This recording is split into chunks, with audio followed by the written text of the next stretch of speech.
Donc bonjour et bienvenue.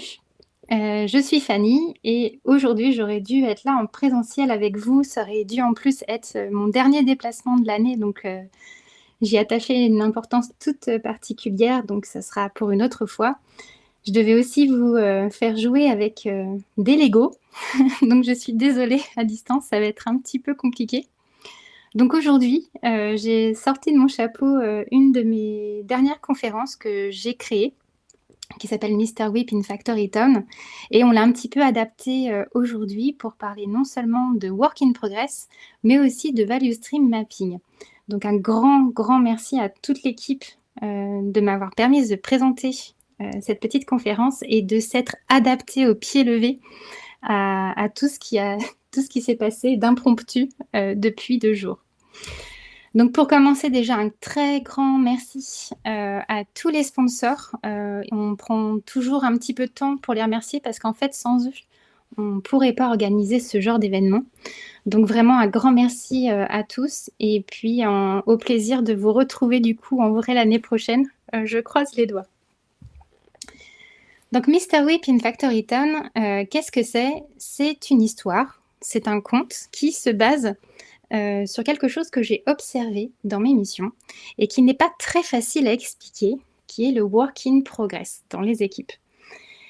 Des fois, je le vois de mis en place, pas forcément de la meilleure des façons et en fait, j'observe qu'on essaye de le mettre en place par tous les moyens possibles sans se poser la question de ce qu'il nous amène et de à quoi ça sert réellement. Et donc mon petit conte d'aujourd'hui, je l'espère, va vous permettre, de vous rendre compte de à quoi ça sert et de comment l'utiliser au moins dans un premier temps. Donc allons-y. Donc Charlie Whip est un fermier. Il habite à Factoryton. Factoryton, c'est la petite ville que vous voyez en image en haut à droite de l'écran. Donc je vous montrerai tout à l'heure, il y aura une partie démonstration assez sympathique. Et il arrive à Factoryton, il est un des 4 premiers habitants de cette ville. Et qu'est-ce qu'on voit? On voit que cette ville est composée pour l'instant d'un seul bâtiment qui va servir pour tout, de logement, de stockage. Et on voit qu'il y a pas mal de matières premières. Il y a des pierres, il y a du bois, il y a du blé et tout en haut, très vaguement, on peut distinguer du coton. Charlie Whip, c'est un fermier. Donc lui, sa spécialité, ça va être de rapporter du blé pour les 4 habitants actuels dans la mairie, le seul bâtiment qui existe donc. Qu'est-ce qu'on observe? On observe qu'on est très peu, on observe qu'il n'y a pas encore de route. Les routes, ce sont les petits pavés jaunes que vous pouvez voir. Et ce qui est très marrant dans ce jeu, vous allez voir après, c'est que ces routes-là, plus vous les construisez avec des matières entre guillemets nobles, et plus les petits habitants vont aller vite. Là, pour l'instant, ce sont des petites routes pas très longues en chemin, et donc les petits bonhommes vont devoir se déplacer assez lentement. Donc Charlie Whip, lui, il va s'occuper du blé. Le temps passe, on commence à rapporter pas mal de matières, pas mal de ressources dans la mairie de Factorytown. Et qu'est-ce qu'on voit? Que petit à petit, les chemins se construisent, des maisons se construisent et on commence à avoir un petit peu plus de confort à chaque fois. Le temps passe encore, d'autres routes se construisent, on a même une première scierie tout en haut qui apparaît, on a un petit puits qui s'est construit aussi. Bref, on gagne petit à petit en confort. Et Charlie Whip a une superbe idée. Il se dit que plutôt que d'aller livrer son blé à pied, en prenant du temps, en faisant du porte-à-porte dans chacune des maisons, il aura probablement fort à faire avec un marché. Et donc, c'est le petit bâtiment qui apparaît juste à côté de la mairie, où il va lui-même déposer le blé et ce sont les habitants qui vont se déplacer pour l'acheter. C'est fantastique ce que je vous raconte, en tout cas c'est une très jolie histoire, mais concrètement, qu'est-ce qui s'est passé pendant ces 2 premières minutes de conte?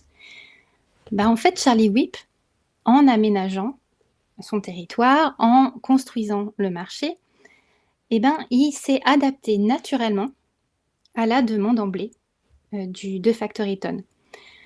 Donc il a, sans le savoir, modifié son process de création et de livraison de blé. C'est tout bête, mais c'est un petit peu quand vous-même, vous allez chercher du bois pour alimenter votre cheminée. Bon, bah, la première fois, vous sortez, il pleut, vous mouillez vos chaussettes et puis, bah, après pour améliorer ça, vous êtes prévenus, vous mettez vos bottes en plastique avant de sortir. Bah, on se rend pas compte, mais dans la vie de tous les jours, on optimise sans cesse nos process. Donc ça, c'était la première étape.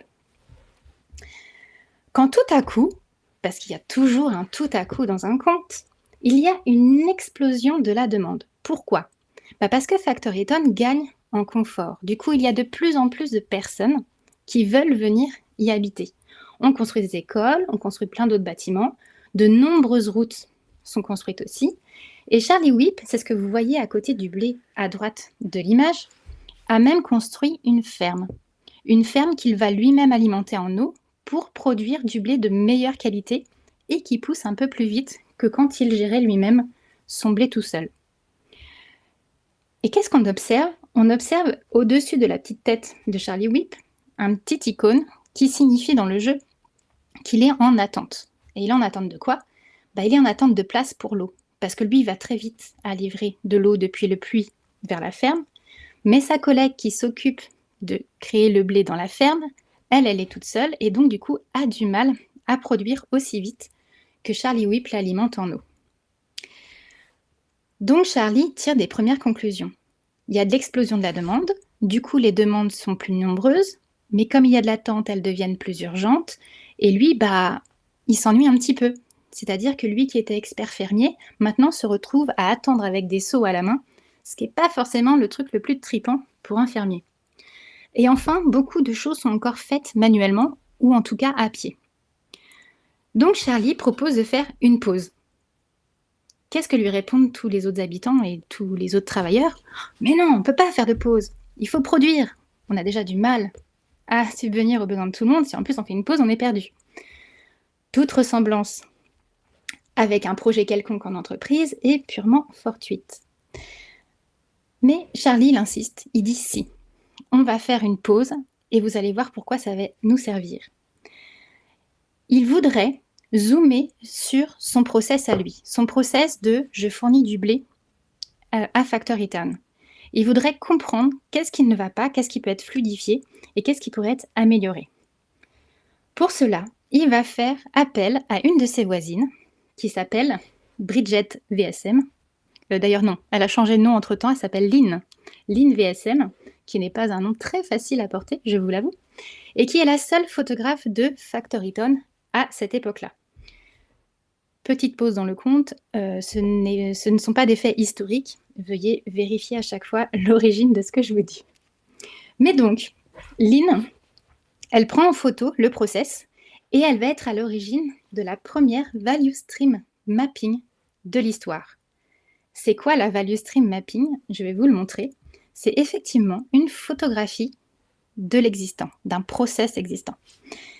Alors là, je m'adresse à tous les puristes de value stream mapping qui, comme moi, l'utilisent assez souvent. C'est une vision ultra simplifiée. D'abord, première raison pour que ça vous paraisse ludique et que vous vouliez en savoir un petit peu plus dessus pour creuser ensuite. Et puis parce qu'il fallait que ça tienne sur un slide. Et vous allez voir que le process que je vous explique est un peu compliqué. Donc voici la photographie du process de fabrication de blé de Charlie Whip. Le sens de la lecture est toujours de gauche à droite. D'abord, on a affaire à une demande. Le demandeur, qui est le consommateur de blé, indique la quantité de blé attendue qu'il donne au petit marché. Le marchand va transmettre cette demande à Charlie Whip, qui, en fonction de la quantité, va chercher la quantité d'eau suffisante pour alimenter la ferme. Dans la ferme, c'est sa petite collègue qui prend en charge la fabrication du blé. Et ensuite, une fois que le blé de qualité est fabriqué, on le livre au marché qui lui-même le vend au demandeur. Sur le papier, tout est parfait. Sauf que la VSM nous permet de regarder des indicateurs ultra intéressants. Ce sont des indicateurs de temps. Ils sont représentés sur 2 lignes. La première ligne étant le temps passé au total du produit dans chacune des étapes, liste, commande, eau, récolte et livraison. Et la ligne de bas étant le temps où on apporte effectivement de la valeur au blé. Et qu'est-ce que ça nous permet de nous rendre compte? C'est qu'en fait, le temps complet du blé, depuis la demande jusqu'à sa sortie du process, est de 24 secondes. Et dans ces 24 secondes, le blé ne passe que 9 secondes à avoir réellement de la valeur, c'est-à-dire soit être réellement arrosé, ou peut-être mettre de l'engrais, ou vraiment à pousser. Tout le reste, c'est ce qu'on appelle du temps sans valeur. Et le temps sans valeur, c'est quoi? C'est le temps de stockage, le temps d'attente, le temps de livraison, mais à vitesse réduite. Bref, tout ce qui va faire que ça n'avance pas et ça ne crée pas de la valeur pour le produit en fin de process. Donc en gros, le blé passe moins de la moitié de son temps à avoir de la valeur. Donc qu'est-ce qui va se passer et pourquoi la VSM est très intéressante? Et entre nous, c'est un outil que j'utilise systématiquement quand j'intègre une nouvelle équipe pour bien en comprendre le fonctionnement, les process, mais aussi les interactions entre les différents acteurs. C'est qu'on va pouvoir zoomer ensemble, donc j'y tiens, il n'y a pas qu'une personne qui regarde la VSM, c'est un travail d'équipe, et on va venir zoomer sur ce qui nous paraît être anormalement long. Typiquement, Charlie, qu'est-ce qu'il fait? La première étape, ce qu'il fait avec Lynn, c'est de se dire les 4 secondes que j'ai de commande et les 4 secondes de livraison, c'est un petit peu long. Et en plus, je ne suis pas forcément maître de ça. C'est-à-dire que je dépends d'un tiers qui va venir m'apporter la commande ou qui va venir la chercher. Et en plus, il le fait à pied. Donc, il faudra à un moment donné réfléchir aux différentes solutions pour améliorer cette étape de process. Deuxième observation, c'est que moi, Charlie, en tant que fermier, oui, je mets beaucoup de temps à apporter de l'eau parce que je le fais à pied, parce que les seaux sont lourds. Et honnêtement, je m'éclate pas trop à le faire. Et enfin, dernière observation, on a une experte qui travaille à la ferme et qui est pourtant un énorme goulot d'étranglement parce que c'est elle qui va gérer toutes les commandes en blé. Donc ça non plus, ça va pas le faire à terme. Une fois qu'on a zoomé sur les problématiques, on va essayer du coup d'en apporter des solutions. Charlie va proposer, et je tiens à préciser que c'est une solution possible, il faut que l'équipe puisse envisager plusieurs solutions à chaque problématique, mais une solution possible dans le jeu, ça va être d'automatiser les choses par tapis roulant. Et en plus, vous allez voir que dans le jeu, il y a aussi plusieurs sortes de tapis roulants qui vont plus ou moins vite. Voilà, bon bref, vous avez compris que j'adorais ce jeu. Et mes 350 heures de jeu le prouvent. Pour la personne à pied et puis pour l'experte qui est le goulot d'étranglement pour la récolte, on va trouver une solution qui va faire d'une pierre deux coups. Non seulement on va remettre Charlie en backup avec son experte dans la ferme, lui, il est super content parce qu'il va enfin retrouver son expertise et sa casquette d'expert fermier. Et on va venir automatiser l'apport en eau. Comme ça, il n'y aura plus besoin de le faire manuellement, une tâche qui était entre nous un peu fastidieuse.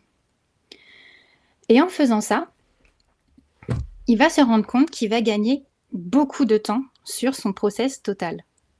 Mais vous avez remarqué que je n'ai pas parlé que de gagner du temps pour faire plaisir aux demandeurs, j'ai aussi parlé d'augmenter la motivation des travailleurs. Et ça, c'est aussi un des buts de la VSM, c'est de voir quand les expertises sont correctement utilisées et comment orienter les process de manière à ce qu'on ait une réelle plus-value en tant qu'expert. Donc là, on est content. On a réduit le process total de 24 secondes à 14. C'est pas parfait. Vous avez vu qu'on pourrait encore faire mieux, mais par des petites adaptations, on est déjà arrivé à ce temps-là.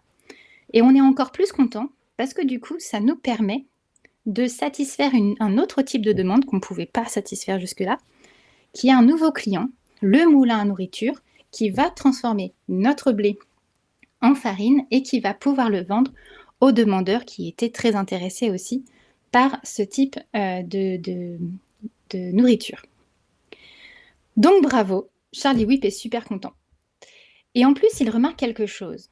Il remarque que en étant deux sur une étape, en pouvant augmenter la capacité d'une étape, on réduisait drastiquement le temps qui était passé. Je vais vous montrer dans le jeu à quoi ça correspond. Ça correspond à un work in progress, une capacité de tâche à faire. Je préfère vous préciser tout de suite qu'il y a un très gros biais dans le jeu, c'est que vous voyez que c'est associé à un nombre de travailleurs. Or, le VIP, le Work in Progress, n'est absolument pas un nombre de tâches en parallèle par travailleur. Non, c'est un nombre de tâches en parallèle par étape du process. Et ça, c'est très important, car il ne faut pas oublier le principe d'entraide. Donc, en gros, le Work in Progress, parce que Charlie Whip a voulu lui donner du coup son nom pour marquer l'histoire, c'est le nombre de tâches en cours prises en charge par une équipe. En gros, c'est la capacité à faire d'une équipe à tout moment. Donc, gardez bien en tête que c'est un nombre de tâches en cours par étape du process. Donc, qu'est-ce qu'on a fait jusque-là pour cette première partie du conte? Charlie Whip a voulu adapter son offre par rapport à la demande grandissante. Pour ça, il a clairement compris qu'il fallait qu'il améliore ses process. Pour lui permettre de le faire de la meilleure façon des possibles, il a demandé à Lean VSM de lui fournir une value stream mapping qui lui a permis de savoir quand est-ce qu'il fallait automatiser, quand est-ce qu'il fallait augmenter la collaboration ou bien la multidisciplinarité.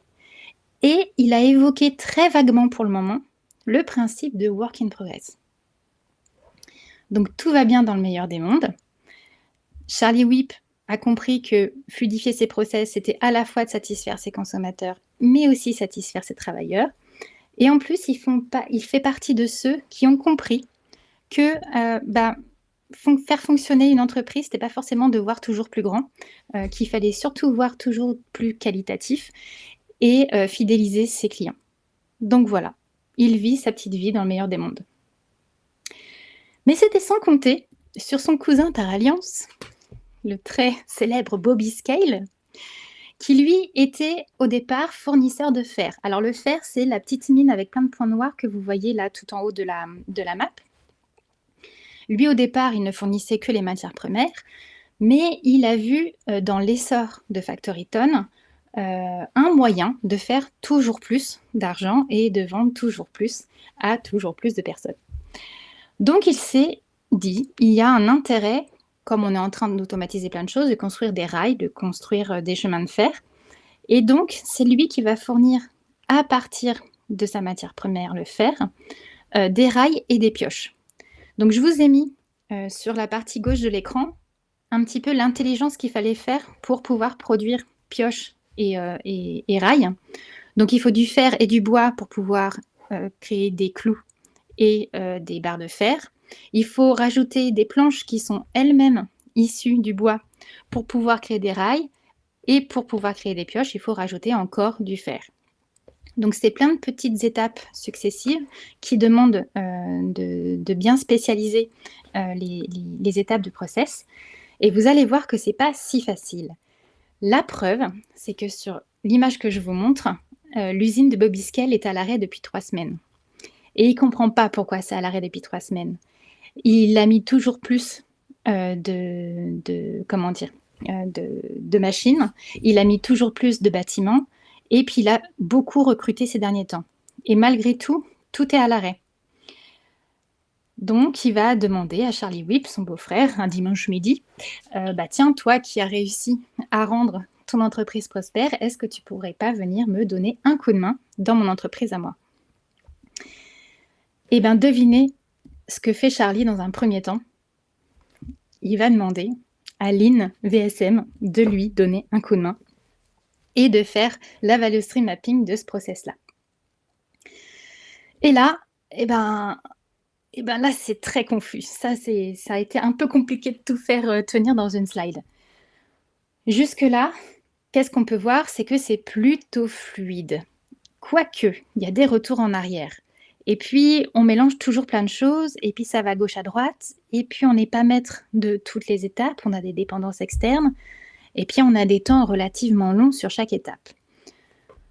Le process indique un process lead time de 38 secondes, ça veut dire que soit une pioche, soit un rail passe 38 secondes depuis la demande jusqu'à sa livraison, alors qu'en fait, il ne passe qu'un quart de son temps à avoir réellement de la valeur. Donc là, il y a du travail. Et là, Charlie Whip, il va se remonter les manches. Il va faire exactement le même travail que tout à l'heure. Il va se poser les questions de: «Tiens, comment ça se fait qu'au niveau commande et livraison, ça prend autant de temps? Tiens, j'ai ma petite idée parce que moi, Charlie Whip, j'ai déjà affecté ces optimisations de process sur ma ferme». Je vais regarder aussi: «Tiens, c'est bizarre, on fabrique 2 choses différentes dans un seul et même bâtiment». À la rigueur, pourquoi pas? Mais on va quand même zoomer là-dessus. Et puis, c'est quoi ce temps horriblement long de 10 secondes? Ça correspond en fait à l'extraction du bois dans les dépendances externes. On n'a qu'un seul fournisseur en bois pour la totalité des besoins. Et rappelez-vous, on en a besoin pour un petit peu partout. Donc, qu'est-ce que va faire Charlie Whip? Il va se poser la question du work in progress seulement après avoir résolu toutes les étapes que je viens de vous citer. Donc, c'est parti. C'est le moment de la démo. Donc, j'espère que ça va bien marcher. Déjà, je vais checker pour voir s'il n'y a pas déjà des petites questions ou des choses qui me disent que non, tout va bien, c'est cool. Donc, je vais lancer la partie. Je vais vous montrer d'ailleurs pourquoi mon amoureux dit que j'adore ce jeu. C'est peut-être parce que ça ressemble un petit peu trop à mon travail. Donc voilà, c'est exactement la map que je viens de vous montrer avec les 2 attentes en livraison de ce qui ne sort plus, à savoir les rails et les pioches. Donc là, ce que je vous montre un petit peu en 3D parce que c'est quand même assez magnifique. C'est tout le village Factoryton, donc ça représente à peu près à ce niveau-là une 30aine d'heures de jeu. Et puis, on va voir ensemble les différentes étapes d'optimisation de process. Et spoiler alerte, on va peut-être pouvoir faire des parallèles avec votre vie de projet de tous les jours. Donc, déjà, première observation, Charlie Whip se dit, bah ok, là déjà, il y a un problème. La flèche jaune montre la distance à parcourir pour aller de ce qu'on livre nous au marché des clients. Ça veut dire qu'il y a une distance entre l'équipe de réalisation et les clients. Un petit indice, il y a peut-être un rapprochement à faire. Donc, c'est déjà la première étape que va proposer Charlie, de rapprocher les équipes de réalisation du client. Donc, allons-y. Donc là, je vais vous montrer assez rapidement, le but n'étant pas de vous apprendre à jouer, mais plutôt de vous montrer comment c'est assez sympa de le faire. Je vais aller chercher mon atelier et je vais le rapprocher du marché du client. Je vais le positionner là. Et celui-ci, on va dire du coup que, à l'instar de ce qui était fabriqué tout à l'heure, fabrique exactement la même chose, des pioches et des planches renforcées, les rails. Oui, mais voilà, une fois qu'on a dit ça, du coup, est-ce que je continue à demander à alors ça en l'occurrence sont des caravanes, de transporter les choses, ou bien est-ce que je cherche aussi à automatiser? Un petit parallèle qu'on pourrait faire, est-ce que je fais plutôt de la livraison, du déploiement en faisant des copier-coller manuels, ou est-ce que j'utilise des outils de CI/CD, de Continuous Integration et Continuous Deployment? Bon, bah vous l'aurez deviné, moi je préfère passer du coup par l'automatisation et je vais créer un petit chemin automatisé en lui disant tout ce qui va sortir de cet atelier, tu le livres automatiquement. Ça, c'est la première étape. La deuxième étape, je ne sais pas si vous vous en rappelez, c'était que justement, il y a un petit problème quand même. Cet atelier, il fournit 2 choses, des planches renforcées et des pioches. Or, pour pouvoir construire des pioches, il faut des planches renforcées, excusez-moi. Ça veut dire que c'est normal qu'il n'y ait plus rien qui sort, ni pioche, ni planche renforcée, parce qu'il y a une dépendance entre les 2. Donc, on va préférer, et ça c'est une réaction très humaine, on va préférer stocker pour pouvoir produire la chose la plus importante derrière, qui sont les pioches. Ce que va proposer Charlie Whip, et c'est un petit peu la réponse à la question que je vais vous poser, c'est qu'est-ce qu'il vaut mieux faire? Avoir une équipe qui fait tout, sous-entendu 2 produits différents, ou bien avoir une équipe qui est focus sur un produit et qui va peut-être du coup aller plus vite. C'est comme si je vous posais la question de si dans une journée, vous devez à la fois travailler sur une feature, une nouvelle fonctionnalité, et corriger 3 bugs. Est-ce que c'est serein? Est-ce que ça vous permet d'aller droit au but et d'être efficace? Je ne suis pas sûre.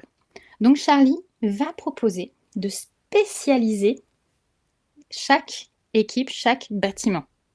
Ça ne veut pas dire qu'on va pouvoir être la même équipe pour travailler sur les 2, ça veut juste dire qu'on va à un moment donné switcher sur l'un ou sur l'autre et ne pas être dérangé par le changement de contexte, par le switch de contexte qui est toujours chronophage.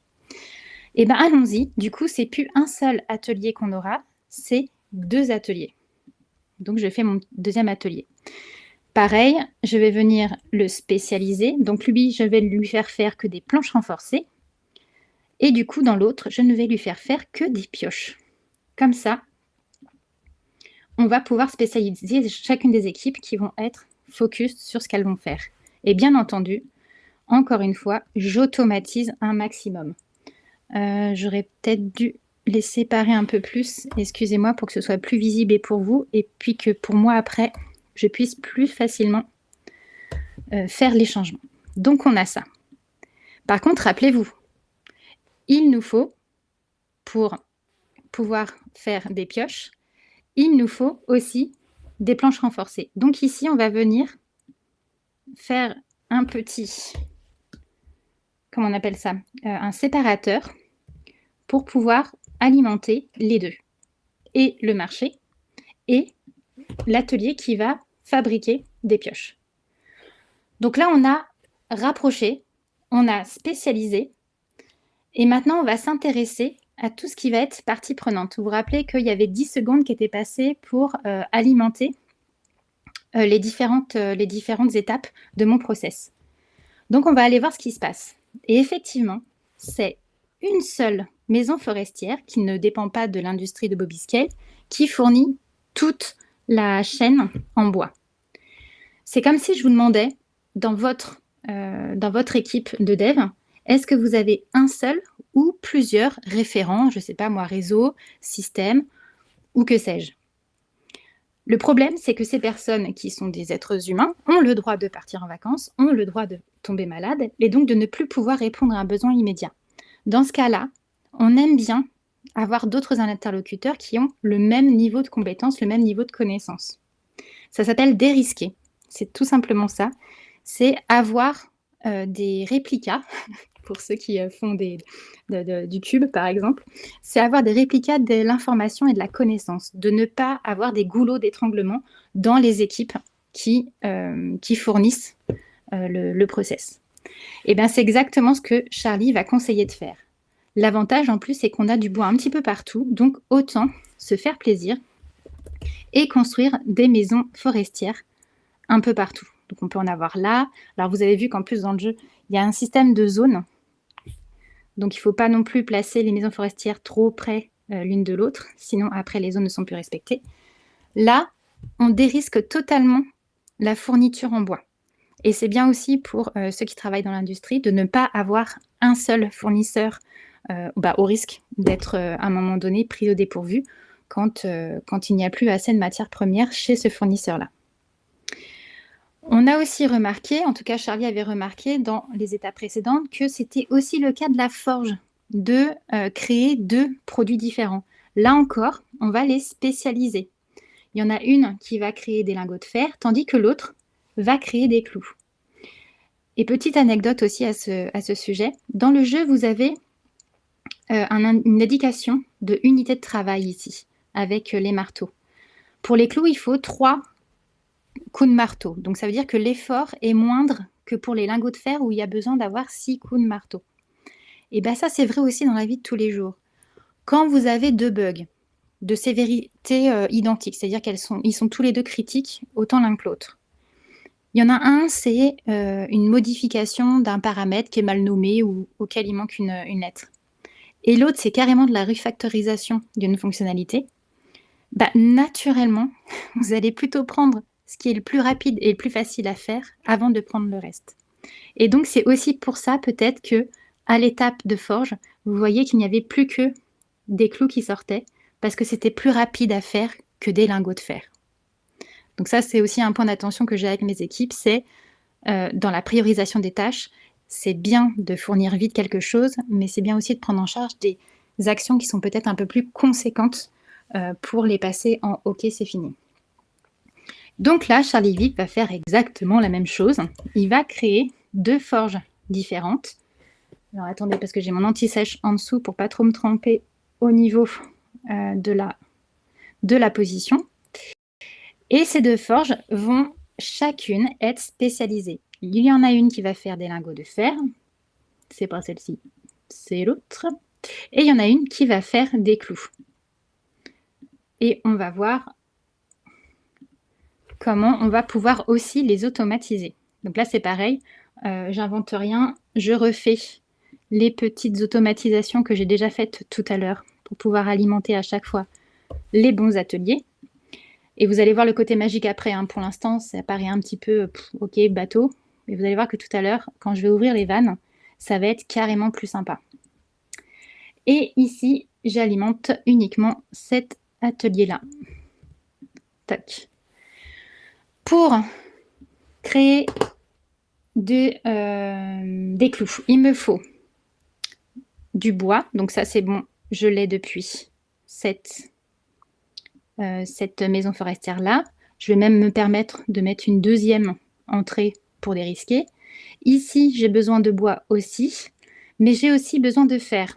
Alors, ce qui va être intéressant, allez, on va être un petit peu plus écologique que depuis tout à l'heure, c'était vraiment pas top. On va réutiliser la mine qui existe déjà ici et la rapprocher. Et on va venir, pareil, alimenter à la fois la première forge pour les clous et la deuxième forge pour les lingots de fer. Et là, vous voyez déjà un truc apparaître. Alors là, il manque peut-être un petit niveau. C'est que automatiquement, j'ai ouvert les vannes sur mon process. C'est-à-dire que ça y est, à partir de maintenant, j'ai les matières premières qui sont en train d'arriver dans mon process. Donc c'est comme si vous aviez des demandes de vos métiers qui arrivent et qu'il va falloir que vous les transmettiez aux équipes qui vont les prendre en charge et qui vont optimiser le process. Là, je finis juste sur la partie, la dernière étape de mon process où je dois avoir une scierie pour pouvoir transformer le bois en planche et pour ensuite alimenter mon dernier atelier. Et une fois que tout ça se sera fait, on n'aura plus qu'à observer combien de temps, il n'est pas alimenté lui, c'est pour ça, combien de temps met le process entier pour aller jusqu'au bout. Ce que je vous ai indiqué tout à l'heure, c'est qu'il mettait environ 24 secondes et que normalement, donc avec l'ancienne version, et que normalement ici, donc à vérifier par vos soins, parce que du coup, vous allez avoir envie de jouer à ce jeu-là très vite, c'est de voir effectivement qu'on a gagné au moins 10 secondes. Mais c'est pas que ça. Pourquoi je vous montre et pourquoi c'est ça que j'utilise maintenant pour faire appréhender le principe de Work in Progress Limit à mes équipes, c'est que vous voyez directement un truc qui doit vous sauter aux yeux. Il y a un truc ultra visuel. C'est qu'il y a des goulots d'étranglement. Il y a des gens qui, à un moment donné, travaillent un petit peu trop et sont donc dans l'attente. Là où il y en a d'autres qui auraient de quoi avancer, mais qui ne sont que tout seuls ou alors pas assez pour alimenter le reste du process. Donc, on va venir jouer maintenant avec les Work in Progress Limits. Une limite de Work in Progress, il y en a deux. Il y a les limites basses et il y a les limites hautes. Les limites basses, c'est un appel de travail. C'est-à-dire que si je fixe une limite à 2 à une étape de mon process, c'est qu'il faut que j'ai toujours au moins 2 choses en parallèle qui soient gérées. Ça veut dire que si j'en ai moins, possiblement il faut que j'alerte parce qu'en amont, il doit y avoir un problème et je dois aller voir ce qui se passe pour le régler et pour que je revienne à 2 minimum. Les limites hautes, et c'est avec ça qu'on va jouer, je n'ai pas trouvé l'équivalent des limites basses encore sur le jeu. Les limites hautes, c'est combien de tâches au maximum je dois avoir dans une étape. Et ça doit nous permettre de nous alerter. C'est-à-dire que si elle est atteinte, ça veut dire qu'on risque de mettre les équipes du process dans l'embarras ou on parle même des fois de burn-out, il faut faire attention. Donc il ne faut absolument pas l'atteindre, cette limite. Pareil, les deux, ça nous sert à alerter et à focuser sur une étape du process. Et bien donc, on va venir jouer avec ces limites. Par exemple, ici, je suis en attente de lingots de fer. Ça veut dire qu'il n'y en a pas assez qui sortent. Qu'est-ce que je vais faire? Je vais regarder l'étape d'avant. Les lingots de fer viennent d'ici. Donc, je vais augmenter. Pour rappel, je n'augmente pas mon nombre de travailleurs. j'augmente mon nombre de tâches en parallèle, très important, pour essayer d'en fournir un petit peu plus et donc du coup que ce soit un peu plus fluide ici pour créer des planches renforcées. À l'inverse ici, peut-être que les 5 personnes qui travaillent à la mine travaillent de trop, un peu pour rien, parce que ça fait un peu goulot d'étranglement sur la chaîne. Donc là, je vais venir baisser un petit peu la production et baisser le nombre de tâches en parallèle à cette étape-là et voir ce que ça donne. Donc ce sont des choses qui vont vous permettre de régler étape par étape. Et ce qui est intéressant, c'est de le faire du coup avec les équipes avec qui vous voulez montrer l'impact d'une VIP limite pour voir effectivement ce que ça peut faire sur le process. Quand c'est un peu plus interactif, quand j'ai la salle en face de moi, je pose toujours la question, est-ce que vous connaissez la formule de calcul d'une VIP limite? Sauf que là, je ne vais pas avoir le retour. Eh ben, il n'y en a pas.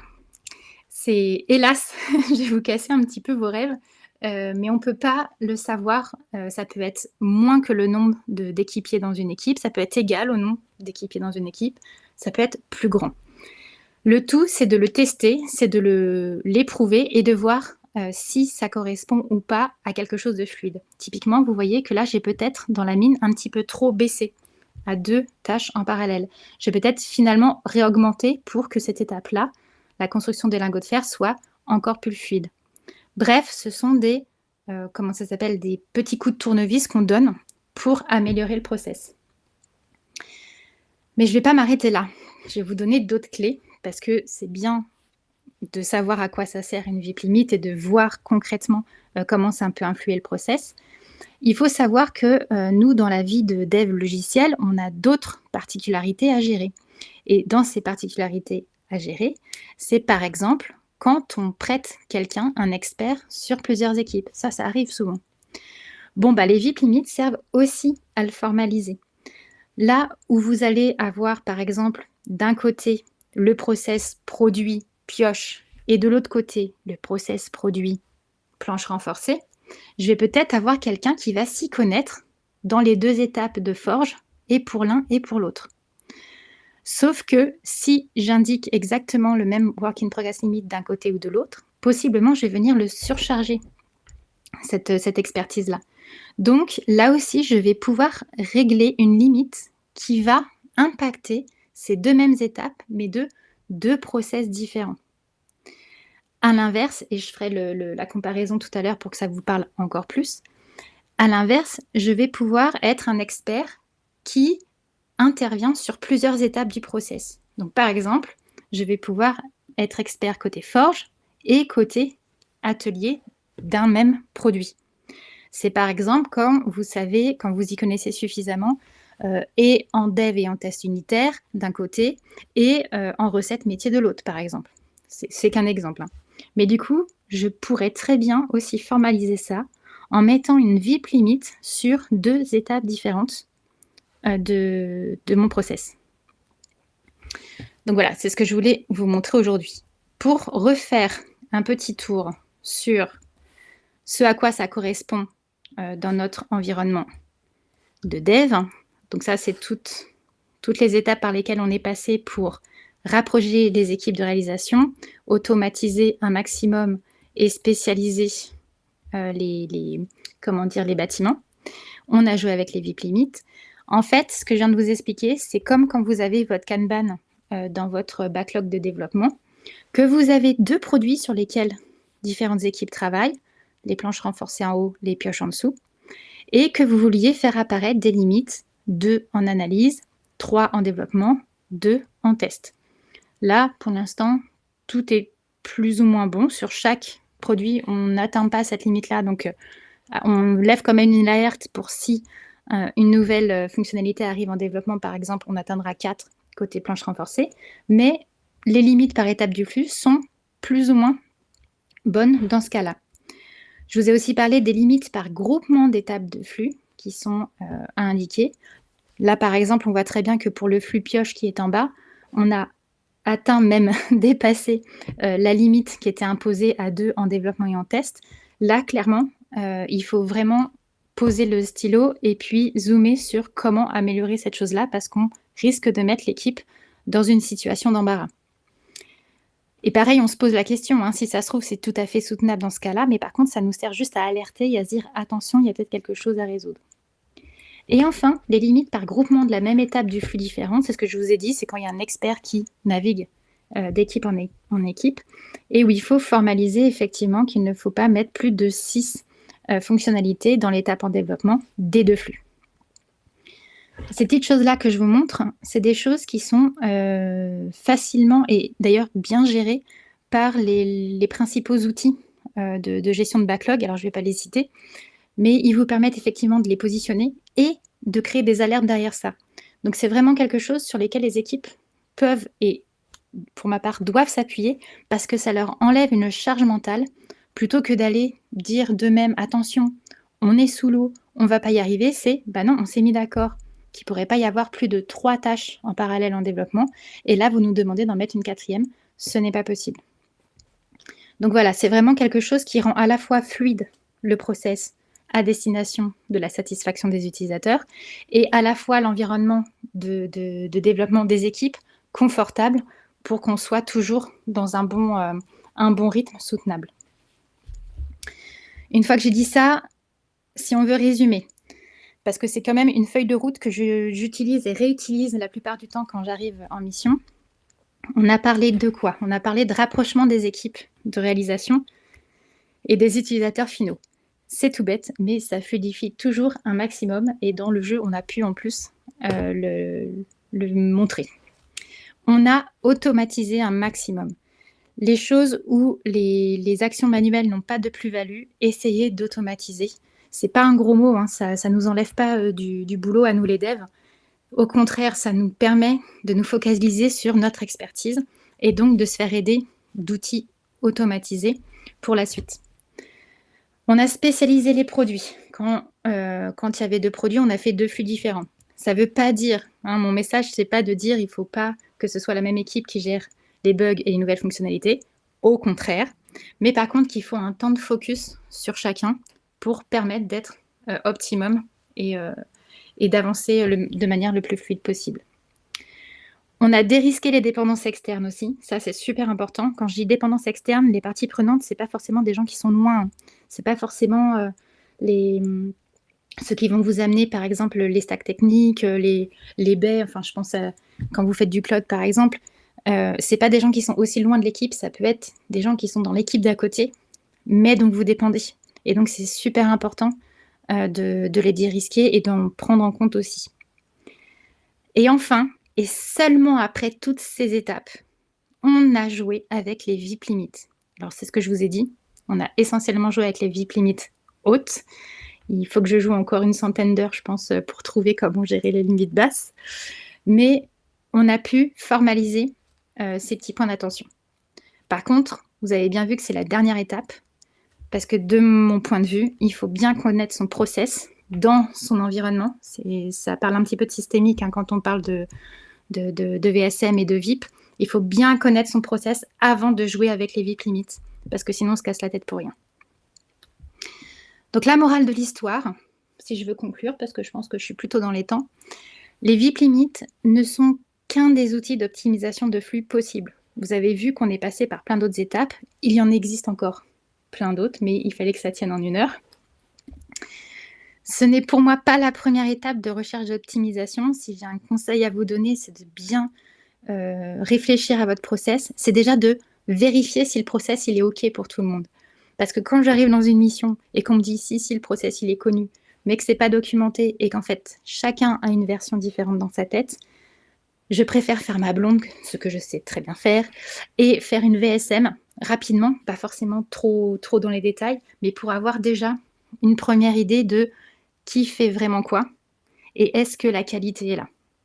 Et seulement après, une fois qu'on aura fait toutes ces optimisations, je vais parler de VIP limite.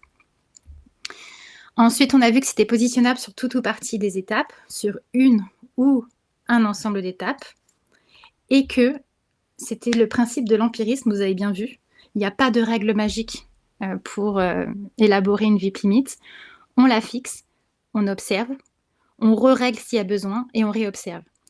Sachant que c'est une réponse ponctuelle de fixer une VIP limite, ça va permettre de résoudre une problématique à un instant T, Mais ça ne veut pas dire que, justement, comme c'est systémique, il ne va pas y avoir d'autres problématiques qui vont se rajouter plus tard et qui imposera de régler ces vite limites. Donc c'est très important de toujours bien avoir en tête ça. Et d'ailleurs, la VSM, je conseille toujours de faire cette photo régulièrement pour observer déjà les succès. C'est très bien de célébrer les succès avec les équipes. Et aussi pour refaire des zooms pour être sûr de ne pas revenir, de faire des régressions et de ne pas revenir dans un état où ça n'allait pas très bien. Donc voilà, si j'ai un conseil, faites les VSM assez régulièrement. Pour m'aider, je ne les ai pas pris à côté de moi, mais pour m'aider, j'ai 2 bouquins qui m'ont bien réappris certaines choses, parce que quand on a la tête dans le guidon, on oublie pourquoi les choses sont faites. Donc le premier livre, c'est le Kanban, l'approche en flux pour l'entreprise agile. Il est plutôt abordable dans le sens où il est écrit en français. Et puis parce que c'est scénarisé sur des histoires qu'on a toujours plus ou moins rencontrées en mission. Donc il m'a été très utile pour ça. Et le deuxième, c'est le Kanban in Action. Alors lui, déjà il est en anglais. Et puis il va vraiment dans des cas particuliers. L'avantage, c'est qu'il y en a beaucoup. Donc si ça vous intéresse, n'hésitez pas à l'acheter. Moi, je ne prêterai pas le mien parce qu'il m'est trop précieux. Mais en tout cas, voilà, on peut encore le trouver. Et il est passionnant. Donc je vous remercie, moi c'est Fanny, je suis TechRel, accompagnatrice agile, formatrice et super dingue de Factoryton, qui est disponible sous Steam et pas très cher, mais j'ai pas le droit de faire trop de pub. Je travaille pour FCTop et j'anime des meet-up tous les mois à Tours qui s'appellent Tours Agile et DevOps Experience. Donc si vous êtes intéressés, n'hésitez pas et je serai ravie de prendre vos questions.